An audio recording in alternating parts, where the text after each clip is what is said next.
नमस्कार, रुद्र सरसेवा या YouTube चॅनलवर पुन्हा एकदा सर्वांचे सहर्ष स्वागत करतो. तर आजच्या व्हिडिओमध्ये आपण बघणार आहोत 28 ऑगस्ट 2023 मध्ये जी तलाठी भरती झाली होती, त्या तलाठी भरतीमधला शिफ्ट 1 मध्ये 28 ऑगस्ट 2023 मधला शिफ्ट 1 मधला मराठी या विषयाचे 25 जे क्वेश्चन आले होते, त्या 25 क्वेश्चनचं एनालिसिस या व्हिडिओच्या माध्यमातून आज आपण करणार आहोत. तर अ, तर आपल्या चॅनलवर प्लेलिस्ट टाकलेली आहे. तर प्लेलिस्टमध्ये शिफ्ट वाईज सगळे व्हिडिओ टाकलेले आहेत. तर ज्याने कोणी पाहिली नसेल तर प्लेलिस्टमध्ये जाऊन तुम्ही ते व्हिडिओ बघू शकता. चला तर सुरू करूया मग आजचा आपला पहिला प्रश्न. प्रश्न क्रमांक 1 आहे. सर्वांना समज दिली जाईल या वाक्यातील प्रयोग ओळखा. त्याचे ऑप्शन्स आहेत. ऑप्शन नंबर 1 भावे, ऑप्शन नंबर 2 कर्मणी, ऑप्शन नंबर 3 कर्तरी, ऑप्शन नंबर 4 कर्मकर्तरी. तर याचं करेक्ट आन्सर आहे ऑप्शन नंबर 4 कर्मकर्तरी प्रयोगाचं हे उदाहरण आहे. तर कर्मकर्तरी प्रयोगालाच आपण दुसरं नाव काय म्हणू शकतो? नवीन कर्मणी प्रयोग. नवीन कर्मणी. तर ऑप्शनमध्ये कर्मकर्तरी येऊ शकतं किंवा नवीन कर्मणी हे दोन्हीपैकी एक येऊ शकतं. तर हा नवीन कर्मणी प्रयोग किंवा कर्मकर्तरी प्रयोग कसा ओळखतात? तर कर्त्याला कडून हे शब्दयोगी अव्यय लावून जे शब्द तयार झालेला त्याला आपण कर्मकर्तरी म्हणतो. तुम्ही तर मग आता या वाक्यामध्ये बघू शकता, की कर्त्याला तर कडून शब्द कधी इथं लागलेला दिसतच नाही. मग कसं ओळखायचं? तर या वाक्यामध्ये काय आहे, ती कर्ता जो आहे तो लपलेला आहे. म्हणजे कर्ता हा आता जर वाक्य आपण वाचलं, सर्वांना समज दिली जाईल. पण समज कुणाकडून दिली जाईल? तर समज एकतर आपण म्हणू शकतो, की ती वडिलांकडून समज दिली जाईल किंवा आईकडून समज दिली जाईल. तर वडिलांकडून किंवा आईकडून जो कर्ता आहे, तो इथे लपलेला आहे. त्यामुळे इथं आपण म्हणू शकतो, की हे कर्मकर्तरी किंवा नवीन कर्मणी प्रयोगाचं हे उदाहरण. त्यामुळे ऑप्शन नंबर 4 याचं करेक्ट आन्सर आहे. त्यानंतर पुढचा प्रश्न, प्रश्न क्रमांक 2. दद्दात शब्दाचा विरुद्धार्थी शब्द काय आहे? त्याचे ऑप्शन्स आहेत. ऑप्शन नंबर 1 उणीव, ऑप्शन नंबर 2 मुबलक, ऑप्शन नंबर 3 तुटवडा, ऑप्शन नंबर 4 दरोडा. त्याचं करेक्ट आन्सर आहे ऑप्शन नंबर 2 मुबलक. पण सगळ्यात पहिले आपल्याला ददात या शब्दाचा अर्थ माहीत पाहिजे, तरच हा प्रश्न आपण सोडवू शकतो. तर ददात म्हणजेच काय? ददात म्हणजे उणीव किंवा त्याला आपण म्हणू शकतो कमतरता. कम कमतरता हा शब्द आपण सांगू शकतो. कमतरता म्हणजेच काय? ददात. तर त्याचा विरुद्धार्थी शब्द काय? मुबलक म्हणजे काय? मोठ्या प्रमाणात विपुल प्रमाणात असा त्याचा अर्थ होतो. त्यामुळे ऑप्शन नंबर 2 याचा करेक्ट आन्सर आहे. त्यानंतर पुढचा प्रश्न, प्रश्न क्रमांक 3. वाक्यरचना योग्य असलेला पर्याय निवडा. त्याचे ऑप्शन्स आहेत. ऑप्शन नंबर 1 पहिल्या परीक्षेत मला वर्ग मिळाला. ऑप्शन नंबर 2 नागरिकांनी संस्कृतीचे जतन करावे. ऑप्शन नंबर 3 गाव आला तर पूर वाहून जाईल. ऑप्शन नंबर 4 हेतू प्रकरण मुख्याध्यापकांकडे ने. त्याचं करेक्ट आन्सर आहे ऑप्शन नंबर 2 नागरिकांनी संस्कृतीचे जतन करावे. काय करायचे आपल्याला? प्रश्नामध्ये काय सांगितलेलं आहे? तर प्रश्नामध्ये सांगितलेलं आहे, की वाक्यरचना योग्य असलेला पर्याय निवडायचा. तर ऑप्शन नंबर 2 मध्ये तो व्यवस्थित आहे. तर बाकीचे ऑप्शन पण आपण पडताळून पाहूया. जसं की पहिल्या ऑप्शनमध्ये पहिल्या परीक्षेत मला वर्ग मिळाला. तर इथं वर्ग आहे, हे चुकीच्या ठिकाणी वापरलेलं आहे. तर वर्ग तर नाही पाहिजे होतं. त्यामुळे हे ऑप्शन इथं चुकीचं आहे. आणि तिसऱ्या ऑप्शनमध्ये गाव आला तर पूर वाहून जाईल. हे पण चुकीचं आहे. तर गाव आला तर पूर वाहून जातं का? तर पूर आला तर गाव वाहून जातं. तर गाव आणि पूर हे इथं चुकीचं वापरलेलं आहे. त्यानंतर हेतू प्रकरण मुख्याध्यापकांकडे ने. हे पण इथं चुकीचं वापरलेलं आहे. तर हे सेपरेट पाहिजे किंवा हे सेपरेट पाहिजे. तू हे प्रकरण मुख्याध्यापकांकडे ने असा इथं पाहिजे होतं. त्यामुळे इथं हे चुकीचं आहे. त्यानंतर पुढचा प्रश्न, प्रश्न क्रमांक 4. लग्नाला 20 तर वाजंत्रीला 30 या म्हणीचा अर्थ सांगा. त्याचे ऑप्शन्स आहेत. ऑप्शन नंबर 1 एका गोष्टीमुळे दुसरी गोष्ट घडून येणे. ऑप्शन नंबर 2 मुख्य कार्यापेक्षा गौण कार्याला अधिक खर्च करणे. ऑप्शन नंबर 3 लोकांच्या नादी लागून घरदार विकणे. ऑप्शन नंबर 4 मुद्दाम वेड्याचं सोंग घेणे. त्याचं करेक्ट आन्सर आहे ऑप्शन नंबर 2 मुख्य कार्यापेक्षा गौण कार्याला अधिक खर्च करणे. तर आपण ही जी म्हण नीट वाचली, तर लग्नाला 20 तर वाजंत्रीला 30 म्हणजेच काय? तर एखादं जर लग्न असेल, तर लग्नामध्ये आणि जे वाजंत्री असतात, वाजवणारे असतात ताशा, ढोल, तर ते वाजंत्रीला किती तर 30 आणि लग्नाला किती 20 माणसं. असं असू शकतं का? तर कधीच नसू शकतं, की लग्नाला जास्त माणसं असतात. म्हणजेच काय? लग्न हे काय आहे इथं मुख्य कार्य आहे आणि वाजंत्री हे गौण कार्य आहे. त्यामुळे इथं आपण म्हणू शकतो, की मुख्य कार्यापेक्षा गौण कार्याला अधिक खर्च करणे. त्यामुळे ऑप्शन नंबर 2 याचा करेक्ट आन्सर आहे. त्यानंतर पुढचा प्रश्न, प्रश्न क्रमांक 5वा. तळहाताचा पाळणा करणे या वाक्प्रचाराचा योग्य उपयोग शोधा. त्याचे ऑप्शन्स आहेत. ऑप्शन नंबर 1, जत्रा जलसा म्हणजे खिसे कापूनसाठी जणू तळहाताचा पाळणा. ऑप्शन नंबर 2 आहे, मोहन स्वतःची प्रसिद्धी व्हावी यासाठी तळहाताचा पाळणा करतो. ऑप्शन नंबर 3 आहे, सामना जिंकण्यासाठी सर्व खेळाडू तळहाताचा पाळणा करतात. ऑप्शन नंबर 4, शिक्षिका मुलांची काळजी घेताना तळहाताचा पाळणा करतात. तर याचं करेक्ट आन्सर आहे ऑप्शन नंबर 4, शिक्षिका मुलांची काळजी घेताना तळहाताचा पाळणा करतात. तर तळहाताचा पाळणा करणे म्हणजे काय? त्या अर्थाची दुसरी एक म्हण आहे, की तळ हातावरचा फोड. फोड. तर तळहातावरच्या फोडाप्रमाणे जपणे, असं आपण म्हणतो. म्हणजे काय? ते लहान मुलं असतात, ते लहान मुलांना आपण त्यांची योग्य प्रकारे काळजी घेतो, की त्या त्या अर्थी ही म्हण इथे वापरलेली आहे, की तळहाताचा पाळणा करणे म्हणजे काय? योग्य काळजी घेणे, व्यवस्थित काळजी घेणे असा त्याचा अर्थ. त्यामुळे ऑप्शन नंबर 4 याचा करेक्ट आन्सर आहे. त्यानंतर पुढचा प्रश्न, प्रश्न क्रमांक 6वा. सभेत हजर असलेल्यांपैकी कोणीही बोलायला तयार नव्हते. शेवटी विठ्ठलरावांनी सुरुवात केली. विठ्ठलरावांच्या कृतीस अनुकूल वाक्प्रचार सुचवा. त्याचे ऑप्शन्स आहेत. ऑप्शन नंबर 1, हरदासाची कथा.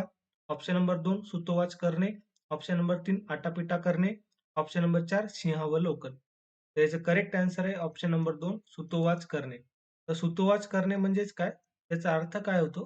त्याचा अर्थ होतो प्रारंभ होणे किंवा करणे, किंवा आपण म्हणू शकतो त्याला सुरुवात करणे. सुरुवात करणे. म्हणजेच काय, आता जर वाक्य आपण नीट वाचलं, सभेत हजर असलेल्यांपैकी कोणीही बोलायला तयार नव्हते या सभेमध्ये. पण विठ्ठलरावांनी काय केलं? सुतोवाच केलं. सुतोवाच केलं म्हणजे काय? बोलायला सुरुवात केली. सभेमध्ये प्रारंभ केला. तर ब्रेक द आईस अशी ही म्हण आहे इंग्लिशमध्ये. ब्रेक द आईस म्हणजेच काय? सुरुवात करणे, प्रारंभ करणे. त्यानंतर पुढचा प्रश्न आहे, प्रश्न क्रमांक 7वा. सौम्य स्वभावाचा या अर्थाचा पर्याय निवडा. त्याचे ऑप्शन्स आहेत. ऑप्शन नंबर 1, मलिन. ऑप्शन नंबर 2, मवाळ. ऑप्शन नंबर 3, मनस्वी. ऑप्शन नंबर 4, मवाली. त्याचं करेक्ट आन्सर आहे ऑप्शन नंबर 2, मवाळी. मवाळ. तर मवाळ म्हणजेच काय? की एकदम सॉफ्ट, सौम्य स्वभावाचा. तर आपल्या इतिहासामध्ये पण आपल्याला माहिती आहे, एक मव्हाळ गट होता आणि एक जहाल गट होता. मवाळ गट म्हणजेच काय? की एकदम सौम्य स्वभावाचे एकदम शाहू माणसं, असं आपण म्हणू शकतो. त्यानंतर पुढचा प्रश्न, प्रश्न क्रमांक 8वा. गलित गात्र शब्दाचा विरुद्धार्थी शब्द कोणता आहे? त्याचे ऑप्शन्स आहेत. ऑप्शन नंबर 1, गराडा. ऑप्शन नंबर 2, शक्तिवान. ऑप्शन नंबर 3, गहिरा. ऑप्शन नंबर 4, घाणेरडा. त्याचं करेक्ट आन्सर आहे ऑप्शन नंबर 2, शक्तिवान. तर गलित गात्र म्हणजेच काय? तर गलित गात्र या शब्दाचा अर्थ नेमका काय होतो? तर गलित गात्र म्हणजे अंगातील अंगातील जी शक्ती आहे, अंगातील शक्ती किंवा त्याला म्हणतो त्राण निघून गेलेला, निघून गेलेला असा व्यक्ती त्याला आपण म्हणतो, की गलित गात्र. म्हणजेच काय? ती जी व्यक्तीला आपण थोडासा धक्का जरी दिला, त्या व्यक्ती धाडकन खाली जमिनीवर पडेल असा माणूस. म्हणजे काय? त्या त्या व्यक्तीच्या शरीरात कुठलेही त्राण किंवा शक्ती नसलेला असा व्यक्ती. आणि त्याचा विरुद्धार्थी शब्द आहे शक्तिवान. त्यामुळे ऑप्शन नंबर 2 याचा करेक्ट आन्सर आहे. त्यानंतर पुढचा प्रश्न, प्रश्न क्रमांक 9. आमूलाग्र शब्दाचा समास ओळखा. त्याचे ऑप्शन्स आहेत. Option number 1, द्विगु. ऑप्शन नंबर 2, अव्ययीभाव. ऑप्शन नंबर 3, तत्पुरुष. ऑप्शन नंबर 4, द्वंद्व. त्याचं करेक्ट आन्सर आहे ऑप्शन नंबर 2. हे अव्ययीभाव समासाचे उदाहरण आहे. तर अव्ययीभाव समास कसा ओळखतात? सगळ्यात पहिले आपण ते बघूया. तर समासात काय असतं? पहिले पद महत्वाचे असतं आणि पहिल्या पदाचा उपयोग क्रियाविशेषणासारखा केलेला असतो, किंवा बे, दर, बेशक, गैर, बिन हे फारसी उपसर्ग लागून तयार झालेला जो शब्द असतो, तो अव्ययभाव समासाचे उदाहरण असतो, किंवा शब्दाची द्विरुक्ती होऊन तयार झालेले शब्द. जसं की वारंवार, पानोपानी, दारोदार.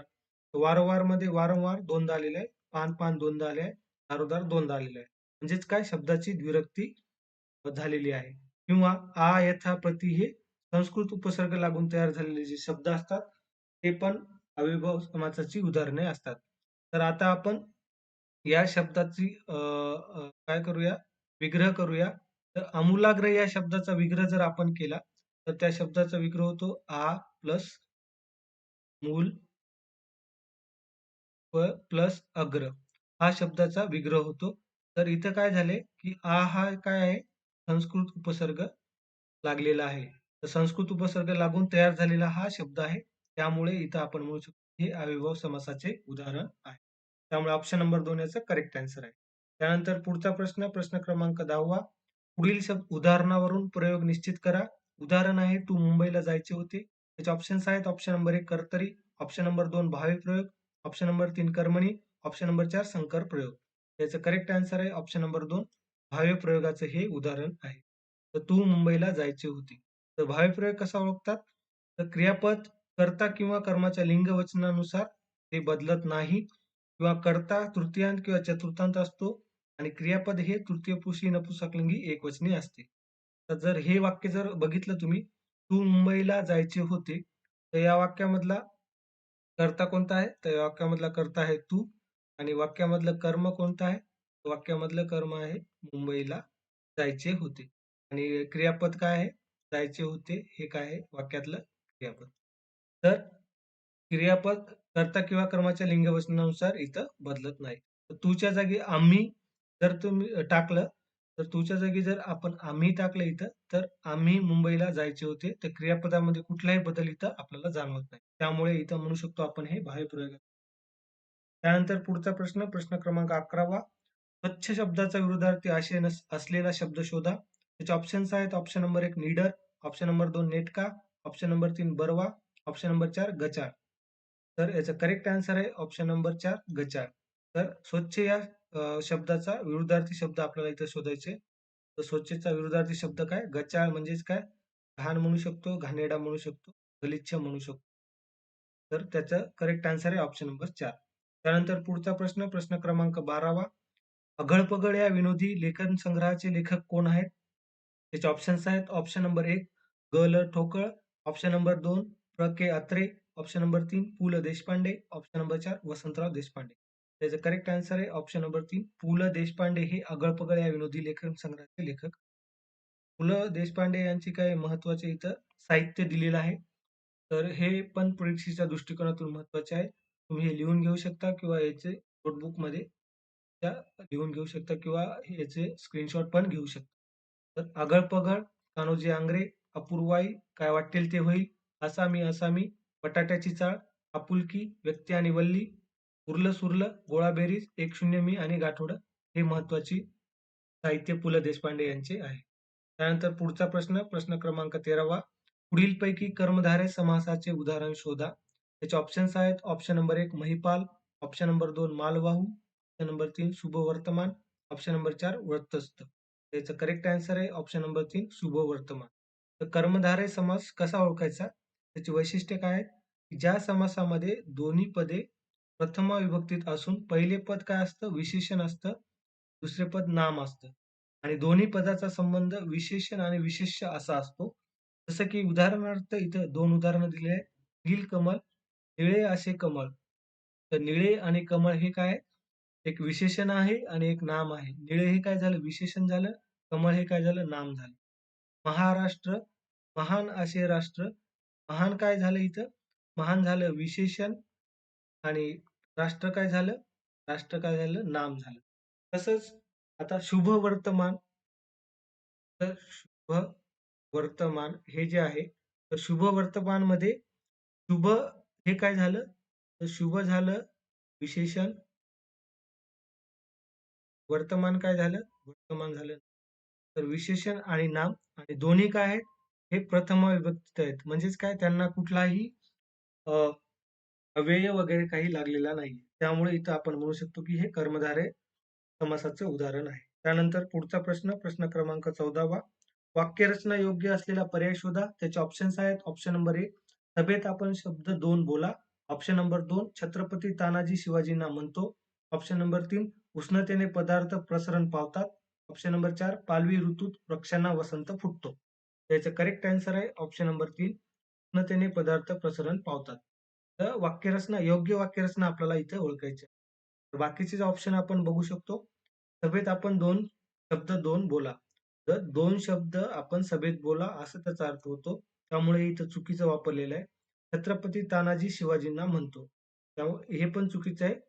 तर छत्रपती शिवाजी तानाजींना म्हणतो असं याचा अर्थ होतो. त्यामुळे हे पण चुकीचं आहे. आणि पालवी ऋतूत वृक्षांना वसंत फुटतो. तर वसंत ऋतूत अ, वृक्षांना पालवी फुटते असा त्याचा अर्थ होतो. हे पण चुकीचं वापरलेलं आहे. त्यामुळे ऑप्शन नंबर 3 याचं करेक्ट आन्सर आहे. त्यानंतर पुढचा प्रश्न, प्रश्न क्रमांक 15वा. केसांच्या अंबाड्या होणे हा वाक्प्रचार काय सुचवतो? त्याचे ऑप्शन्स आहेत. ऑप्शन नंबर 1 न बोलायची गोष्ट बोलून जाणे. ऑप्शन नंबर 2 वृद्धावस्था येणे. ऑप्शन नंबर 3 संबंध न यावा अशी इच्छा करणे. ऑप्शन नंबर 4 आशीर्वाद देणे. त्याचे करेक्ट आन्सर आहे ऑप्शन नंबर 2 वृद्धावस्था येणे. केसांच्या अंबाड्या होणे म्हणजे काय? वृद्धावस्था येणे, म्हातारपण येणे, जर अवस्था येणे. तर केसांच्या अंबाड्या म्हणजे काय? अंबाड्या म्हणजे त्याला म्हणतो केसांच्या बटा होणे. तर केस एकदम वृक्ष होणे असं आपण त्याला म्हणू शकतो. त्यामुळे ऑप्शन नंबर 2 याचा करेक्ट आन्सर. त्यानंतर पुढचा प्रश्न, प्रश्न क्रमांक 16वा. हातघाईवर येणे या वाक्प्रचाराचा योग्य वापर असलेला पर्याय निवडा. त्याचे ऑप्शन्स आहेत. ऑप्शन नंबर 1 मजुरी करणारे लोक म्हणजे हातघाईवर जीवन जगणारे. ऑप्शन नंबर 2 विद्यालयीन मुले क्षुल्लक कारणावरून हातघाईवर येतात. ऑप्शन नंबर 3 हातघाईवर आल्यामुळे संपतराव गडगंज श्रीमंत झाले. ऑप्शन नंबर 4 परीक्षेला जाताना उशीर झाल्याने सारिका हातघाईवर आली. त्याचं करेक्ट आन्सर आहे ऑप्शन नंबर 2 महाविद्यालयीन मुले क्षुल्लक कारणावरून हातघाईवर येतात. तर हातघाईवर येणे म्हणजेच काय? की मारामारी करणे असं आपण त्याला म्हणू शकतो किंवा त्याला आपण म्हणू शकतो की भांडण विकोपाला जाणे. भांडण विकोपाला जाणे. तर जे कॉलेज गोइंग स्टुडंट आहेत, जे कॉलेजला जातात, ते लोकं काय करतात? एखाद्या मुलींच्या ह्याच्यावरून किंवा त्यांचे जे 2 गट असतात, त्या गटामध्ये जर क्षुल्लक कारणावरून, गाडी लावण्याच्या कारणावरून असतो किंवा कुठलंही कारण असो, त्या कारण क्षुल्लक असतं, पण त्याचं भांडण काय होतं, एकदम मोठ्या भांडणामध्ये रूपांतरण होतं. म्हणजेच काय, हातघाईवर येणे असा त्याचा अर्थ आपण म्हणू शकतो. त्यामुळे ऑप्शन नंबर 2 याचा करेक्ट आन्सर. त्यानंतर पुढचा प्रश्न, प्रश्न क्रमांक 17वा. गाणी बजावण्याची मैफल याचा समानार्थी शब्द शोधा. त्याचे ऑप्शन्स आहेत. ऑप्शन नंबर 1 जलसा, ऑप्शन नंबर 2 परिहार, ऑप्शन नंबर 3 जल्लोष, ऑप्शन नंबर 4 जानवसा. त्याचं करेक्ट आन्सर आहे ऑप्शन नंबर 1 जलसा. तर गाणी बजावण्याची मैफिलला आपण जलसा या नावाने ओळखतो. त्यामुळे ऑप्शन नंबर 1 याचा करेक्ट आन्सर. त्यानंतर पुढचा प्रश्न, प्रश्न क्रमांक 18वा. घरगंगेच्या काठी ही कादंबरी कोणी लिहिली आहे? त्याचे ऑप्शन्स आहेत. Option number 1 Jyotsna Devdhar, option number 2 Nayana Acharya, option number 3 Sumati Kshetramade, option number 4 Asavari Kakade. त्याचं करेक्ट आन्सर आहे ऑप्शन नंबर 1 ज्योत्स्ना देवधर यांनी घरगंगेच्या काठी ही कादंबरी लिहिलेली आहे. तर ज्योत्स्ना देवधर यांची बाकीचे काय महत्त्वाच्या कादंबऱ्या इथं दिलेल्या आहेत किंवा त्यांचं साहित्य दिलेलं आहे. जसं की घरगंगेच्या काठी, रमाबाई, कडेलोट, चुकामुक, याची जन्मी पडझड, वाळूचे फूल, चिमणीचं घर मेनाचं, आक्रीत, एक अध्याय, 7 घरांच्या सीमारेषा, निवांत, किलर, गाऱ्या गाऱ्या भिंगोऱ्या, कल्याणी, निर्णय, एरियल हे त्यांचं आत्मकथन आहे. तर हे तुम्ही नोट करून ठेवा किंवा स्क्रीनशॉट घेऊन ठेवू शकता. त्यानंतर पुढचा प्रश्न, प्रश्न क्रमांक 19वा. झुपका तुरा या शब्दाचा अर्थ कोणता आहे? त्याचे ऑप्शन्स आहेत. Option number 1 Ghosh, option number 2 घोषा, ऑप्शन नंबर 3 दबा, ऑप्शन नंबर 4 घोळका. याचं करेक्ट आन्सर आहे ऑप्शन नंबर 1 घोष. तर झुपका म्हणजेच काय? झुपका किंवा तुरा याचा अर्थ होतो घोष. कलिंगड याचा घोष असतो, द्राक्षाचा घोष असतो त्याप्रमाणे. ते काय? एकत्र असं प्रकारचं असतं ते. त्याला आपण घोष. त्यानंतर पुढचा प्रश्न, प्रश्न क्रमांक 20वा. तुकाराम बुवाची मेघ वाक्प्रचाराचा अर्थ सुचवा. त्याचे ऑप्शन्स आहेत. ऑप्शन नंबर 1 बळेच लावलेला संबंध, ऑप्शन नंबर 2 अभंग लिहिणारा, ऑप्शन नंबर 3 अनाकलनीय गोष्ट, ऑप्शन नंबर 4 नास्तिक असणे. त्याचं करेक्ट आन्सर आहे ऑप्शन नंबर 3 अनाकलनीय गोष्ट. अनाकलनीय गोष्ट म्हणजेच काय? ज्या गोष्टीचा कुठलाच सांगपत्ता नसतो. ती एकदम अचानक झालेली गोष्ट जी असते, त्या गोष्टीला आपण म्हणतो तुकाराम बुवाची मेघ. म्हणजेच काय? अनाकलनीय गोष्ट. ती गोष्ट कळत नाही आपल्याला, पण ती घडून जाते. अशा प्रकारची गोष्ट. त्यानंतर पुढचा प्रश्न, प्रश्न क्रमांक 21वा. आकुलती शब्दाचा समानार्थी शब्द शोधा. त्याचे ऑप्शन्स आहेत. ऑप्शन नंबर 1 पाझरणे, ऑप्शन नंबर 2 घडामोड, ऑप्शन नंबर 3 चुटपुट, ऑप्शन नंबर 4 गयावया. त्याचं करेक्ट आन्सर आहे ऑप्शन नंबर 4 गयावया. म्हणजेच काय? काकुलतीला येणे. काकुलतीला येणे म्हणजे अ, एकदम काय म्हणतात गयावया करणे. म्हणजे काय एकदम अ, तो माणूस एकदम काय म्हणते क्षीण होणे म्हणू शकतो आपण त्याला किंवा एकदम अ, क्षमा याचना करणे असं पण आपण त्याला म्हणू शकतो. त्यानंतर पुढचा प्रश्न, प्रश्न क्रमांक 22वा. वाक्यरचना योग्य असलेला पर्याय शोधा. त्याचे ऑप्शन्स आहेत. ऑप्शन नंबर 1 मोठा आजीला आवाज ऐकवत नाही. ऑप्शन नंबर 2 समुद्रात बुडताना जहाज मी पाहिले. ऑप्शन नंबर 3 त्याच्या घरात खाणारी पुष्कळ माणसे आहेत.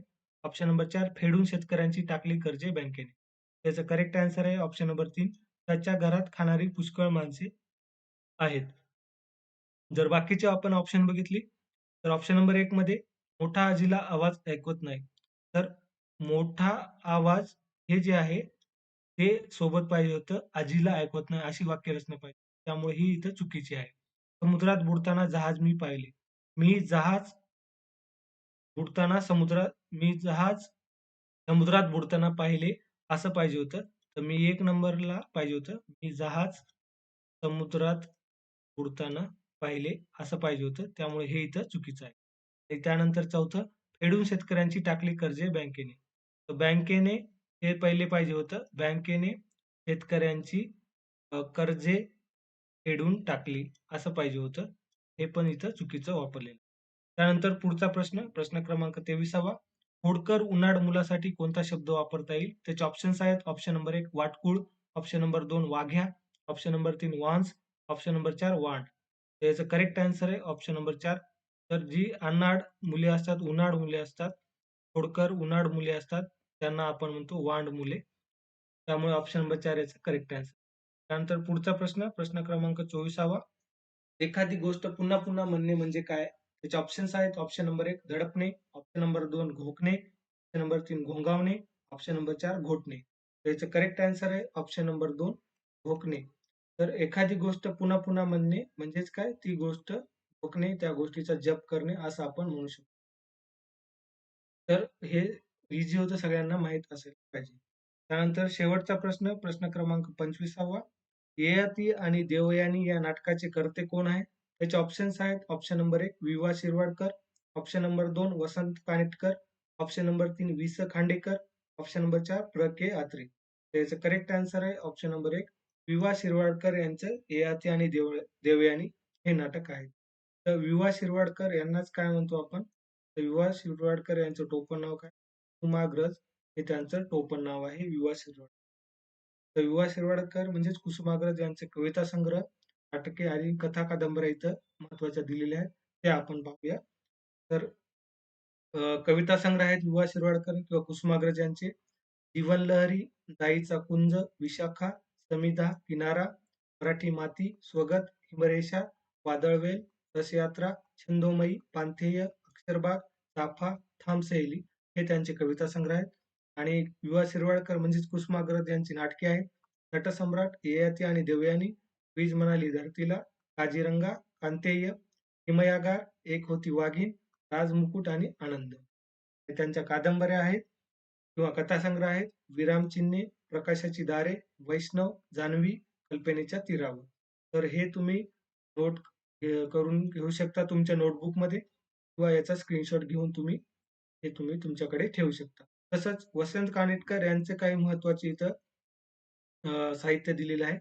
तर वसंत कानेटकर यांचं अखेरचा सवाल, अश्रूंची झाली फुले, इथे उसळला मृत्यू, कस्तुरी मृग, गगनभेदी, गरुड झेप, गोष्ट जन्मांतरीची, सुमंतर, नलदमयंती, प्रिय आईस, प्रेम तुझा रंग कसा, मत्स्यगंधा, मास्तर के मत्सर, सोनचाफा, हिमालयाची सावली ही नाटके आहेत. तिथे चाल राणी, पंख, पोरका, रमाई ह्या कादंबऱ्या आहेत. त्यानंतर वि. स. खांडेकर म्हणजेच कोण? विष्णू सखाराम खांडेकर यांचे काय पण साहित्य इथं दिलेलं आहे. त्यांचं महत्त्वाचं साहित्य आहे उल्का, कांचनमृग, रोचवत, जळलेला मोहर, दोन मने, पहिले प्रेम, वेचलेली फुले आणि हिरवा चाफा. तर ही काही अत्यंत महत्त्वाचे काही लेखकांचं साहित्य इथं दिलेलं आहे. हे तुम्ही नोट करून घेऊ शकता किंवा तुमच्याकडे स्क्रीनशॉट पण ठेवू शकता. तर आजच्या व्हिडिओमध्ये आपण इथेच थांबणार आहोत. व्हिडिओ आवडल्यास नक्की व्हिडिओला लाईक करायला विसरू नका आणि चॅनलला सबस्क्राईब करायला सांगा सर्वांना. आणि तुमचे जे कोणी मित्र-मैत्रिणी आहेत त्यांच्यासोबत या व्हिडिओला शेअर करायला विसरू नका, जे की स्पर्धा परीक्षेची तयारी करत आहेत, त्यांच्यासोबत या व्हिडिओला शेअर करायला भेटूया पुढच्या व्हिडिओमध्ये. धन्यवाद.